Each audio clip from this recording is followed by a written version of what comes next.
computadores do TSE, com códigos-fonte, com senhas e muito à vontade dentro do TSE. Mentira! Assim como é mentira quando diz que o código-fonte não foi divulgado. O código-fonte ficou 1 ano para todos os partidos políticos, todas as organizações, Ministério Público, Polícia Federal, Forças Armadas. Outra mentira, um encadeamento de mentiras, de notícias fraudulentas.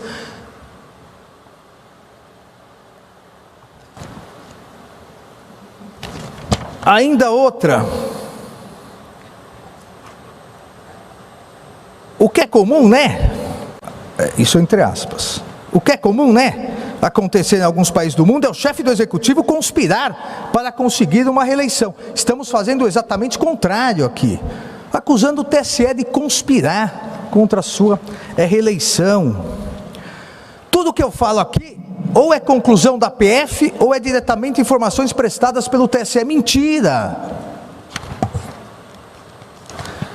Entre aspas ainda, não é um sistema confiável porque ele é inauditável. É impossível fazer uma auditoria em eleições aqui no Brasil. Mentira!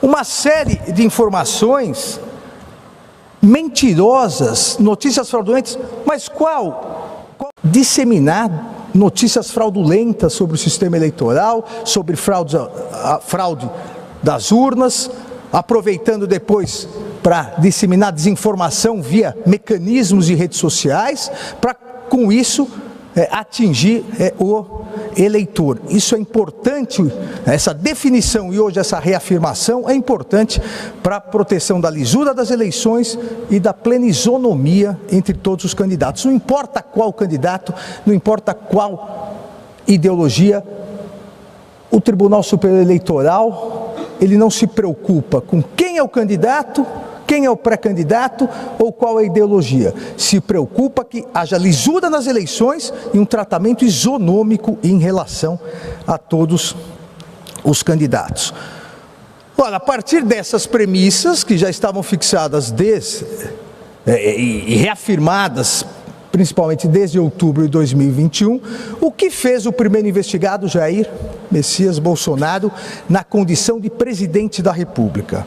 Ele organizou e promoveu em 18 de julho de 2022, com auxílio do cerimonial do Palácio, aqui foi dito várias vezes, o Itamaraty não participou, o então chanceler reafirmou isso. Se o Itamaraty não organizou, e que seria, e a ministra Carmen Lúcia até trouxe o decreto que determina isso, seria competência do Itamaraty. Mas se o Itamaraty não realizou, talvez a Casa Civil tenha organizado. E o eminente ministro relator, com o zelo e o cuidado necessário, ouviu o então chefe da Casa Civil, ministro-chefe da Casa Civil, senador Ciro Nogueira, que também não organizou e mais, disse que era contrário à realização dessa reunião. Então foi o próprio presidente que organizou, com o cerimonial do Palácio, a toque de caixa, determinou que 2 dias antes, isso consta nos autos, uma reunião com altos representantes diplomáticos, determinou que a TV Brasil transmitisse e a partir disso, no modus operandi que lamentavelmente segue e seguiu durante todo o mandato, as redes sociais divulgassem a desinformação produzida nessa reunião. Veja, de oficial, só o desvio de finalidade praticado pelo então presidente da República, porque o Itamaraty não só não organizou, não foi avisado e não participou. A Casa Civil é da mesma forma. A Secretaria de Assuntos Estratégicos também não. Foi ouvido, o ex-ministro Almirante Flávio Rocha também não participou. Algo eleitoreiro, um monólogo eleitoreiro. Pauta da reunião definida exclusivamente pelo primeiro investigado, presidente, então presidente da República, Jair Messias Bolsonaro, uma pauta dele, pessoal, eleitoral, num período, repito, há 2 meses e meio, faltando para o primeiro turno das eleições. E qual foi essa pauta? Essa pauta foi instigar o seu eleitorado e eleitores indecisos, instigar contra o sistema eleitoral, contra a justiça eleitoral, contra as urnas eletrônicas. Quando se coloca que o público-alvo eram embaixadores, representantes diplomáticos que não votam, ora, isso ou é hipocrisia ou é ingenuidade.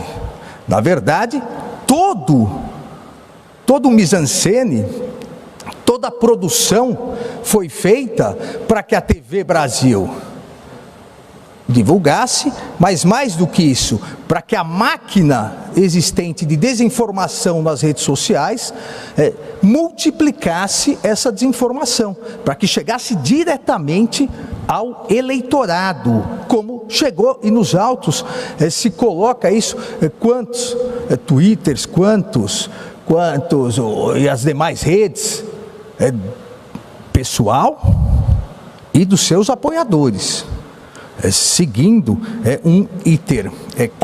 um procedimento aqui que já havia sido identificado em várias outras oportunidades. E isso foi bem destacado também no parecer que deixo de ler pela celeridade do vice-procurador-geral da República, o professor Paulo Gonet. Ora, diz a defesa que isso foi no exercício das competências constitucionais e representação diplomática que tem o chefe de Estado, num diálogo institucional. O presidente da República, num presidencialismo, sabemos todos, é o chefe diplomático do país. É a ele realmente que compete, dentro das suas competências constitucionais, as relações exteriores com os demais países. Isso da Constituição norte-americana de 1787, a qual o Brasil, desde 1891, diríamos, aderiu ao sistema tripartite de poder com presidencialismo. Então, no Brasil republicano, não há dúvida sobre isso. É que a diplomacia deve ser feita pelo chefe do poder executivo, pelo presidente da República, com auxílio, logicamente, do seu ministro das Relações Exteriores, do Itamaraty, mas faz parte, e não há dúvida aqui, que faz parte das funções presidenciais. O presidente é realmente o chefe das relações exteriores dentro da múltipla chefia que existe no presidencialismo. Agora, a liderança do presidente no presidencialismo em matéria de política externa, ela tem uma finalidade. E a finalidade, aqui é importante destacar, são dois setores complementares. A formulação da política externa e a condução do relacionamento com os diversos países, inclusive os embaixadores. Ora, basta assistir o vídeo, basta ler a transcrição da reunião para ver que nenhuma dessas funções relacionadas à condução da política externa foi realizada nessa reunião. Basta analisar o vídeo, basta depois, poderiam ter sido como dois embaixadores, até publicaram nota depois de repulsa, para verificar que o desvio de finalidade é patente, foi patente. Começa, e eu também pela celeridade não vou ler, mas começa com uma autopromoção.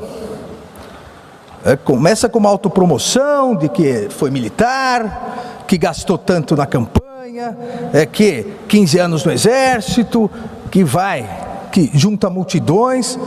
Veja, qual o interesse das relações internacionais nisso? E depois parte para divulgação de mentiras. Notícias absolutamente fraudulentas. Não são opiniões. Não são opiniões possíveis. São mentiras. São notícias fraudulentas. Abre aspas, teria muita coisa a falar aqui, mas eu quero me basear exclusivamente em um inquérito da Polícia Federal, inclusive inquérito que o investigado, então presidente, quebrou o sigilo e a investigação na Polícia Federal. Um inquérito na Polícia Federal que foi aberto após o segundo turno das eleições de 2018, onde um hacker falou que tinha havido fraude por ocasião das eleições, falou que tinha invadido tudo. Mentira! Tudo começa ainda, entre aspas, tudo começa nessa denúncia que foi de conhecimento do Tribunal Superior Eleitoral, e o hacker diz claramente que ele teve acesso a tudo dentro do TSE. Mentira! Todos sabemos, primeiro, que as urnas são offline, as urnas não são online. Tudo querendo insinuar fraude. Segundo o TSE, ainda, o investigado, os hackers ficaram por 8 meses dentro dos computadores do TSE, com códigos-fonte, com senhas e muito à vontade dentro do TSE. Mentira! Assim como é mentira quando diz que o código-fonte não foi divulgado. O código-fonte ficou 1 ano para todos os partidos políticos, todas as organizações, Ministério Público, Polícia Federal, Forças Armadas. Outra mentira, um encadeamento de mentiras, de notícias fraudulentas.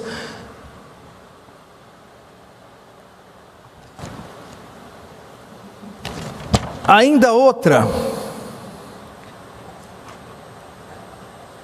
o que é comum, né? Isso entre aspas. O que é comum, né? Acontecer em alguns países do mundo é o chefe do executivo conspirar para conseguir uma reeleição. Estamos fazendo exatamente o contrário aqui, acusando o TSE de conspirar contra a sua reeleição. Tudo que eu falo aqui ou é conclusão da PF ou é diretamente informações prestadas pelo TSE. Mentira!